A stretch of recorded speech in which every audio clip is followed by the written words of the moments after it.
राम सबको। कैसे हो आप लोग? आशा करती हूँ आप सब ठीक होगे।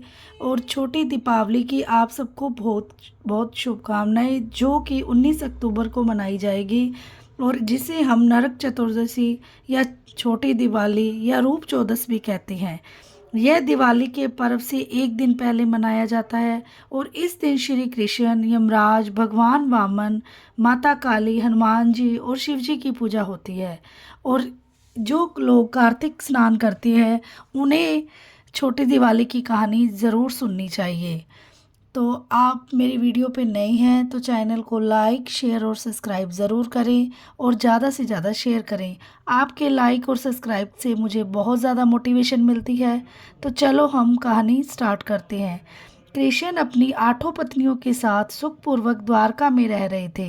एक दिन स्वर्गलोक के राजा देवराज इंद्र ने आकर उनसे प्रार्थना की, हे कृष्ण, प्राग ज्योतिषपुर के दैत्यराज भौमासुर के अत्याचार से देवतागण त्राही त्राही कर रहे हैं। क्रूर भौमासुर ने वरुण का छत्र, अदिति के कुंडल और देवताओं की मणि छीन ली है और वह त्रिलोक की विजय हो गया है। इंद्र ने कहा, भौमासुर ने पृथ्वी के कई राजाओं और आम जनों की अति सुंदरी कन्याओं का हरण कर उन्हें अपने यहाँ बंदी गृह में डाल रखा है। कृपया आप हमें बचाइए प्रभु। इंद्र की प्रार्थना स्वीकार करके श्री कृष्ण अपनी प्रिय पत्नी सत्यभामा को साथ लेकर गरुड़ पर सवार हो प्राग ज्योतिषपुर पहुँचे। वहां पहुंचकर भगवान श्री कृष्ण ने अपनी पत्नी सत्यभामा की सहायता से सबसे पहले मुर दैत्य सहित मुर के 6 पुत्र तामर, अंतरिक्ष, श्रवण, विभावसु, नभश्वान और अरुण का संहार किया। इस प्रकार मुर दैत्य के वध हो जाने का समाचार सुन भौमासुर अपने अनेक सेनापतियों और दैत्यों की सेना को साथ लेकर युद्ध के लिए निकला। भौमासुर को स्त्री के हाथों मरने का श्राप था, इसलिए भगवान श्री कृष्ण ने अपनी पत्नी सत्यभामा को सारथी बनाया और घोर युद्ध के बाद अंत में कृष्ण ने सत्यभामा की सहायता से उसका वध कर डाला। इस प्रकार भौमासुर को मारकर श्री कृष्ण ने उसके पुत्र भगदत्त को अभय दान देकर उसे प्राग ज्योतिष का राजा बनाया। भौमासुर के द्वारा हरण कर लाई गई 16,100 कन्याओं को श्री कृष्ण जी ने मुक्त कर दिया। ये सभी अपहृत नारियां थी या फिर भय के कारण उपहार में दी गई थी और किसी और माध्यम से उस कारागार में लाई गई थी। वे सभी भौमासुर के द्वारा पीड़ित थी, दुखी थी, अपमानित, लांछित और कलंकित थी। सामाजिक मान्यताओं के चलते भौमासुर द्वारा बंधक बनकर रखी गई इन नारियों को कोई भी अपनाने को तैयार नहीं था। तब अंत में श्री कृष्ण जी ने सभी को आश्रय दिया। ऐसी स्थिति में उन सभी कन्याओं ने श्री कृष्ण जी को ही अपना सब कुछ मानते हुए उन्हें पति रूप में स्वीकार किया। लेकिन श्री कृष्ण जी उन्हें इस तरह नहीं मानते थे। उन सभी को श्री कृष्ण अपने साथ द्वारकापुरी ले आए। वहाँ वे सभी कन्याएं स्वतंत्रता पूर्वक अपनी इच्छा अनुसार सम्मान पूर्वक द्वारका में रहती थी, महल में नहीं।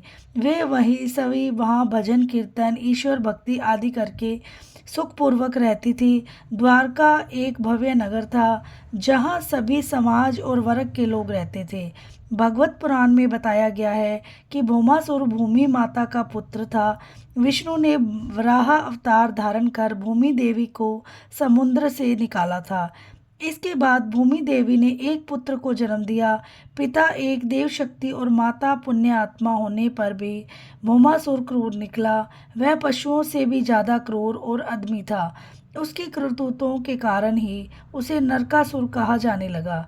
नरकासुर प्रज्ञा ज्योतिषपुर का दैत्यराज था, जिसने इंद्र को हराकर इंद्र को उसकी नगरी से बाहर निकाल दिया था। नरकासुर के अत्याचार से देवतागण त्राही त्राही कर रहे थे।